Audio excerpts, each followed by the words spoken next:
Hello, good morning. आज हम उत्पादन लागत के बारे में अध्ययन करेंगे। किसी भी वस्तु के उत्पादन में जो साधन लगे होते हैं उन साधनों का जो पारितोषिक होता है वह उत्पादक द्वारा उत्पादन के साधनों को दिया जाता है। अर्थात एक वस्तु के उत्पादन में होने वाला जितना भी व्यय है उसको हम उत्पादन लागत कहते हैं। और उस लागत के बारे में ही आज हम अध्ययन कर रहे हैं कि जो वस्तु के उत्पादन में जो लागत लगती है वह लागत किस प्रकार से उसका वर्गीकरण होता है, कितने प्रकार की लागतें लगती हैं और उसका हम किस प्रकार से समायोजन करते हैं। उत्पादन लागत मुख्यतः है तीन प्रकार की लागतें होती हैं। अगर हम लागत वर्गीकरण करें तो मौद्रिक लागत, दूसरी वास्तविक लागत और तीसरी अवसर लागत। मौद्रिक लागत अर्थात जो मुद्रा के रूप में व्यय होगी, इसमें फिर तीन भाग इसके हैं: स्पष्ट लागतें, अस्पष्ट लागतें और सामान्य लाभ। स्पष्ट लागतें वे लागतें होती हैं जो उत्पादक द्वारा किसी वस्तु को उत्पादन करने में उत्पादन के साधनों को मौद्रिक रूप में दी जाती हैं, वह स्पष्ट लागतें हैं। जैसे मजदूरी है, श्रम के बदले, कच्चे माल के बदले जो उसको उसके मालिक हैं उनको भुगतान किया, भूमि भवन का किराया दिया, पूंजी के बदले ब्याज, यह सब जितने भी लोग उस कार्य में लगे हैं और जो नगद रूप में प्राप्त कर रहे हैं वह स्पष्ट लागतें हैं। और अस्पष्ट लागतें ऐसी लागतें होती हैं जो उत्पादन कार्य में लगे तो हैं लेकिन उनका भुगतान रुपए के रूप में नहीं होता है। हम कह सकते हैं कि जो उत्पादक है उसके अपने स्वयं के साधन जो उत्पादन कार्य में लगे हैं उनके बदले वह स्वयं को भुगतान नहीं करता है, तो उनको हम अस्पष्ट लागतें कहेंगे। हालांकि उनका उत्पादन कार्य में योगदान है लेकिन उनका प्रत्यक्ष रूप से भुगतान नहीं किया जाता है, इसलिए इसको हम अप्रत्यक्ष लागतें कहेंगे, अस्पष्ट लागतें कहते हैं। और सामान्य लाभ, सामान्य लाभ हम कोई भी उत्पादक अपने लाभ के लिए कार्य करता है तो सामान्य लाभ वह मात्रा है जितना जिसके लिए एक उत्पादक उस कार्य में बना रहे। अर्थात उत्पादन के लागतों को भुगतान करने के बाद जो उत्पादन से आगत प्राप्त हो रहा है, जो रेवेन्यू मिल रहा है, जो आगम मिल रहा है, उस आगम में उस व्यक्ति के लिए भी एक निश्चित मात्रा जिसको हम सामान्य लाभ कहना है वह बचना चाहिए। अर्थात जो उसका हम कहते हैं कि जो साहस का प्रतिफल है वह लाभ के रूप में उसके लिए बचना चाहिए, तब तक वह कार्य में लगा रहेगा। और जो मौद्रिक लागत है इन तीनों लागतों का योग होता है स्पष्ट लागतें, अस्पष्ट लागतें और सामान्य लाभ का।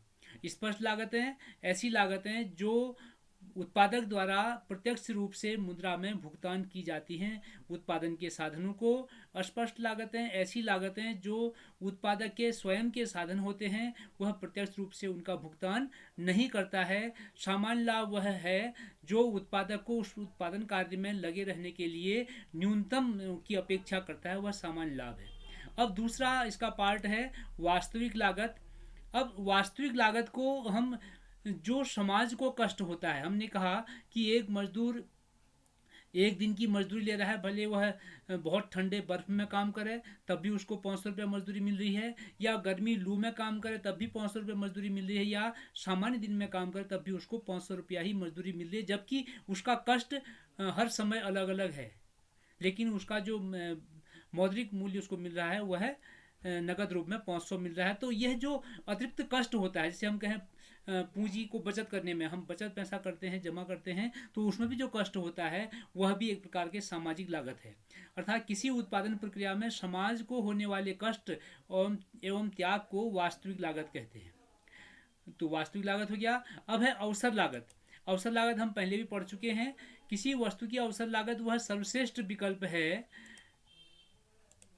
जिसका उत्पादन के उन्हीं साधनों द्वारा उसी लागत पर उस वस्तु के विकल्प के रूप में होता है। हम कहें जैसे एक व्यक्ति के पास तीन ऑप्शन है, माना ए ऑप्शन है उसमें उसको 20,000 रुपया वेतन मिल रहा है, बी ऑप्शन है उसमें उसको 18,000 रुपये वेतन मिलना है, और सी ऑप्शन है उसमें उसको 15,000 रुपया वेतन मिलना है। स्वाभाविक है वह व्यक्ति इस ए पर ही काम करेगा, लेकिन एक पर काम करने के लिए दो ऑप्शन छोड़ने पड़े उसको।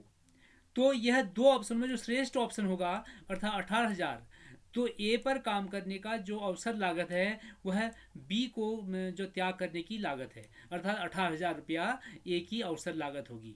ए पर कार्य करने की। तो हम आगे और देखते हैं लागत वर्गीकरण में।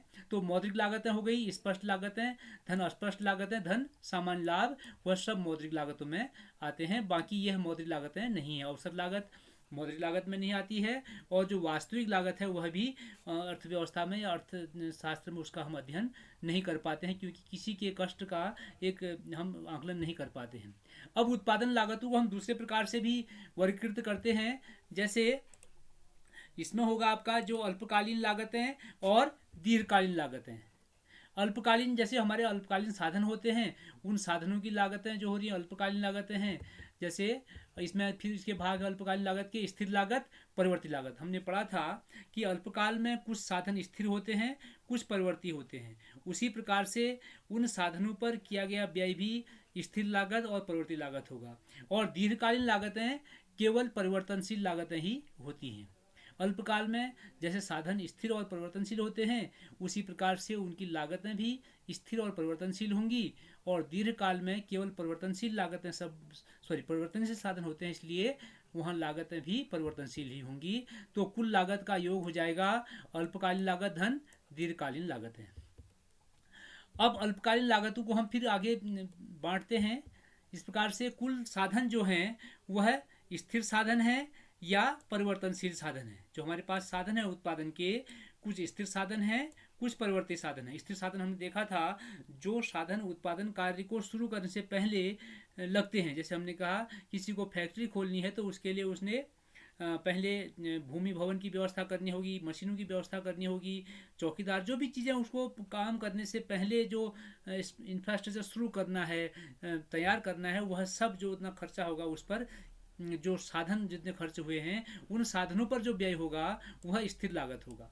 और जब उत्पादन कार्य शुरू करता है, उत्पादन कार्य शुरू करने में मजदूर लगाने होते हैं जो डेली वेजेज मजदूर होते हैं, और कच्चे माल पर व्यय होता है, ईंधन पर व्यय होता है। इस प्रकार के जो साधनों पर व्यय होगा, परिवर्ती साधनों पर, वह कुल परिवर्ती साधन हैं।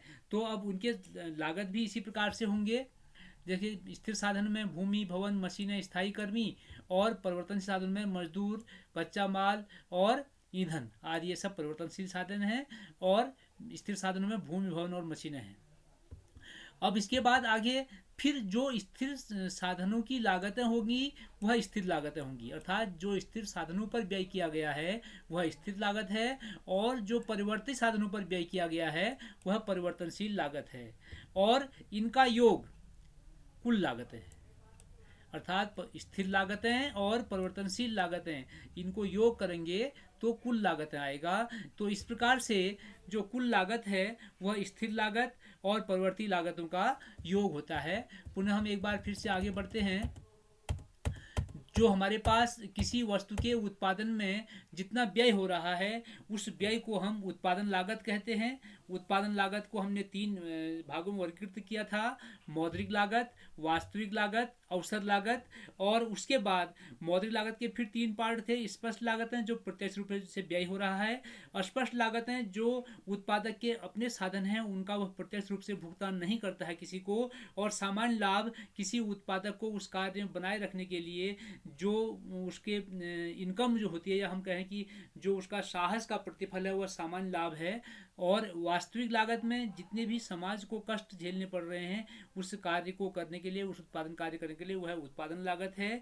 और अवसर लागत किसी साधन के अगर हम सर्वश्रेष्ठ विकल्प होता है जिसमें वह वस्तु का उत्पादन करने के लिए तैयार होता है, जिसके लिए एक साधन की लागत को छोड़ता है। तो उत्पादन लागत में फिर हमने बांटा था इसमें अल्पकालीन, दीर्घकालीन, और अल्पकालीन में फिर स्थिर परिवर्ती साधन थे, और इसमें आपके परिवर्तनशील लागतें थी।